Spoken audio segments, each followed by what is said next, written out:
Hey guys, what's up? We are That Horror Couple. I'm Kaylin Har, and I'm Rob James. And we are back with a different episode today. We thought since we're such huge fans of The Walking Dead, and they are on their final season, that we could do a weekly update of each episode as it airs. Did you really think that horror couple wasn't going to jump on this? Yeah.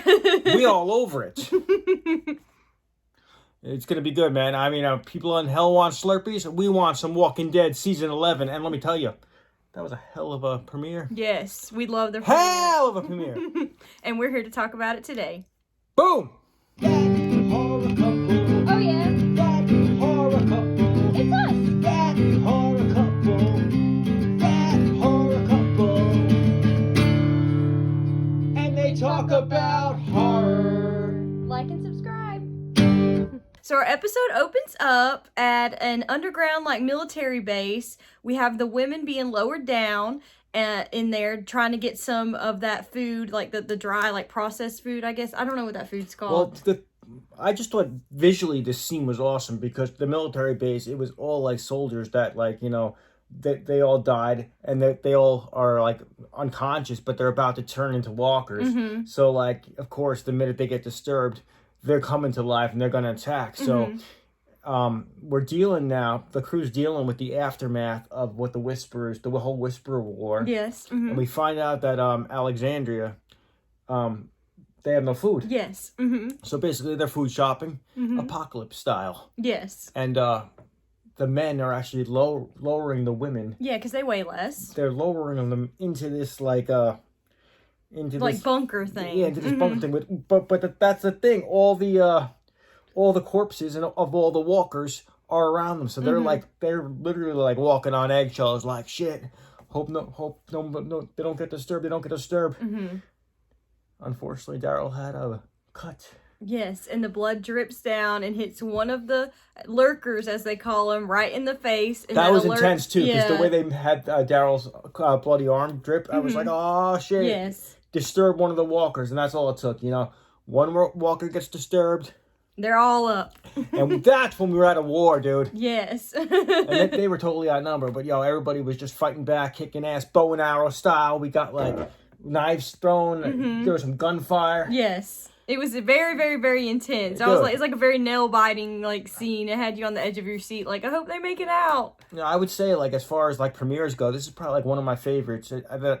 Probably, in my top 2 or 3. Yeah, it was a very strong season premiere, I agree. Absolutely. And, then we had Daryl and the men firing from the top, trying to protect the ladies. And, they were pulling them back up. Did you see Carol? And then Carol was the last one, and we're like, come on, Carol. Carol sees one more bin of food. She's like, yo, we got a hungry bunch. She sacrificed herself to go get the extra bin of food. Yes. But she makes it out, thank goodness. Team Carol. Yes. Carol. That was a badass, intense scene. Yes. If you haven't seen it, I say check it out. It's an awesome intro to this whole episode. Yes, I agree. And then we jump back to Alexandria, where they're all in a little meeting, and Maggie suggests that they go back to Meridian, which is where her and her new group are from, but it was taken over by this group called the Reapers, that they took her base at night, and they weren't able to recover from it. But Maggie says if a few people from Alexandria come with her and her group, that they'll be able to retake Meridian and get enough food to feed Alexandria. But then Aaron and Rosita are not on board with this plan. They don't think it's a very good idea. So the group split up. And I think Daryl was game, though. Daryl was just like, let's do it. Daryl has no fear. Yeah. So the group split up. So we leave Carol, Rosita, and Aaron back at Alexandria, and the rest of our crew head on down the road trying to take back Meridian. All right. And on the way back to Meridian, of course, there was a thunderstorm that kind of disturbed everything. I mean, visually it looked really cool though, but this kind of was like a curveball to the crew now. Now they had to go find shelter and worry about that. So, and then we cut back to our group of Eugene, Yumiko, Ezekiel, and Princess at the Commonwealth, where they are being interrogated by these two characters, Clark and Evans, who are auditors for the Commonwealth. That's what I did like. That's what I liked about this episode, and that's what I liked about this scene in particular, because we don't know too much about the Commonwealth. So, any bit of information as a fan, I'm like, yo, let me know a little bit more, Yeah. Because there's a big mystery behind this whole organization, what they're up to, what they're doing. So, That was very informative. I thought that was very cool. Yeah, I agree. And while Ezekiel's being interrogated, which by the way they're interrogated for like 7 hours, because we saw by the time on the clock, Ezekiel looks over to. They were asked personal questions. Mm-hmm. They were asked personal shit about shit. Yeah. They were asked everything. Yeah. Yeah. Ezekiel looks over to the man whose name is Mercer next to him in all this armor and stuff. He says, "You look like, you used to be like an asshole cop. You must be in charge or whatever." And he's like, "Yeah, I am in charge." Like, that's basically all he says. That was his first line of the whole show. Mm-hmm. I'm the one in charge. Mm-hmm. Wasn't Eugene the one where they asked him like Eugene had like his memory was like on point too. He's like they're like, what was your zip code or something? He's like, well, from 1994 to 1996. Yeah, he remembered everywhere he lived. He's like, would you like the dates of my immunizations? He knew like all the answers to every question that like normal people would be like, I don't really remember, but he knew everything. He was just being Eugene. Yeah. Oh man, it was funny. That part, he's always good for comic relief, that character. Yeah, he really is. Michonne is actually mentioned by name in this episode, which got me really excited because was it Eugene? I think it was. I think it was Eugene that brought her up. We keep hoping that, especially me, I keep hoping that her and Rick come back for the series finale. I think they will. I really hope they do, because it just wouldn't be a complete series finale without them, because they're two of my favorites and two of the leading characters of this entire series. Well, if you look closely at the opening credits, it's a little bit different this time. Like the whole like yeah. You see like the copter that Rick took off. That is true. Mm-hmm. If you look closely, you see that. So I'm thinking that's like I think that's an Easter egg. It might be like Rick's on his way back, or he's coming back, or there's gonna be some more Rick clues dropped. I really hope so. There's gonna be some Rick, a little Rick, or at least some stories about Rick in this episode. Yes. In this season. Yes, I hope so. Well, actually, and I didn't realize how intuitive Princess was. Mm-hmm. Yeah, me neither. I mean, she was like picking up stuff based on like their mannerisms, and she knew exactly who was based on their body language. You know, they were wearing masks, like armored suits. Yeah, and when they had her like locked up, she was listening to everybody, so she knew the relationships between the Commonwealth characters and all that, and she knew exactly who was messing around with who. Mm-hmm. So she knew exactly. She knew exactly like. When would be a good time to break out? Yes. So that's exactly what they did, because, which impressed me, because I didn't know how intelligent Princess was. I didn't either. Yeah. She's showing some like Eugene Smarty Pants style of intelligence. Yeah. So she knew when two of the guards were going to be preoccupied, so they were able to sneak out and they were able to steal two of the uniforms so they could sneak out. But then Yumiko comes across the wall of the Lost, and she finds her picture and her brother on there saying, have you seen this woman? She's my sister or whatever. And Yumiko says, we have to stay. Like, that's my brother. I have to stay here. So that's where we kind of leave that group in this episode. So when we jump back to our group in the tunnels, Negan is very frustrated with Maggie. He says that she's trying to play dictator over there, that all she's got on her mind is him, and he lives in her mind rent-free because all she wants is revenge, and she's not really thinking about, like, the overall like well-being of the group. Like, she's not worried about that. She's more worried about trying to kill Negan and taking her revenge out on him. I think he's right though. I felt like Negan was kind of trying to look out for the crew, because he was being observant and saying, this isn't safe, we shouldn't be down here, this doesn't look right to him. And I mean, even Daryl was like, whatever, we're not buddies, remember? He's like, keep on going. So nobody was trusting Negan. People were just trusting Maggie. And I wonder if Maggie is like thinking clearly with everything that's going on, because Maggie seems like a darker person than she once was. She's not this innocent farm girl anymore, man. No, I think everything she's been through definitely has changed her. Yeah, and the tension between Maggie and Negan, like you could definitely sense it, you could definitely feel it, and to me it seems like Maggie's darker than Negan. Yeah.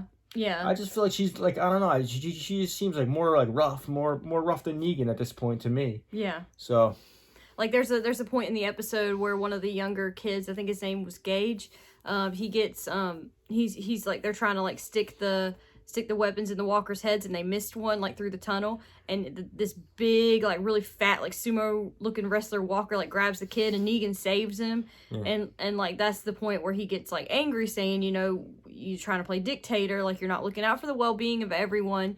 And this is basically when they get into it, and he says, you know, if you're gonna kill me, do it now, because I'm not gonna be dragged through the mud like Glenn was. And then Daryl punches him just like in that. You don't bring up Glenn. He should have known better. He should have known better. Have done that.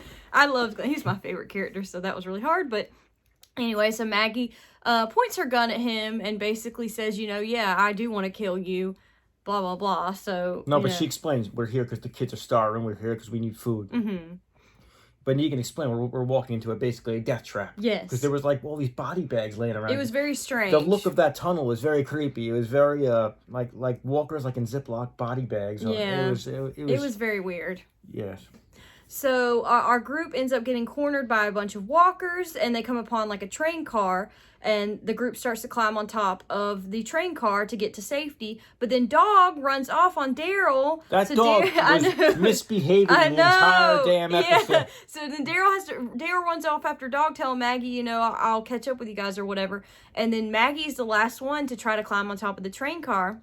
But she's falling, and Negan is, you know, before her, and she's like, Negan, like, help me, and he just, like, stares at her and, like, lets her fall down. Like, we're left on this huge cliffhanger that he decided not to help her. Well, I don't know. Well, that's the thing. Like, I don't know if he just left for a second and he's going to come back to help her in a second. Is he going to jump off and walk around the train to help her? I don't know. I don't know. He had this look on his face like, meh. No, I think Negan's a good guy now, and I think he's trying to redeem himself. So I think he will. I like to think he's going to maybe try to help her. I don't know. He sees her as, I think he sees her as like a threat. So. Oh, like I'm going to get you before you get me. Yeah. So. That's a possibility too. Mm-hmm. But how's he going to explain that to like half the people there? Because half the people are Maggie's crew. I don't know.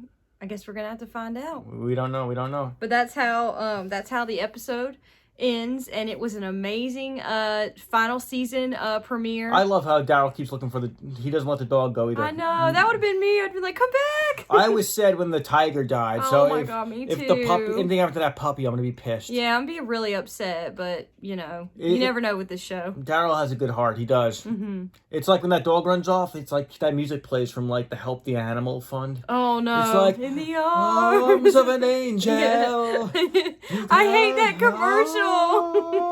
For just 20 cents a day. Yeah, I always change the channel when that commercial comes on. I'm like, this is heartbreaking. I can't look at this. Some sad shit, man. Yeah, but we just wanted to, like I said, do something a little different for this the final season of the show. We're gonna do like a weekly update, and we hope you guys enjoyed our spoiler breakdown of Walking Dead season 11 episode 1. After you're done watching the episode, come to our channel. Yes, we're gonna start dropping it every Sunday at 10 p.m. Eastern time. After this first episode, the next time will be this coming Sunday, 10 p.m. Eastern time. We'll have a full a spoiler breakdown of episode 2, so on and so forth.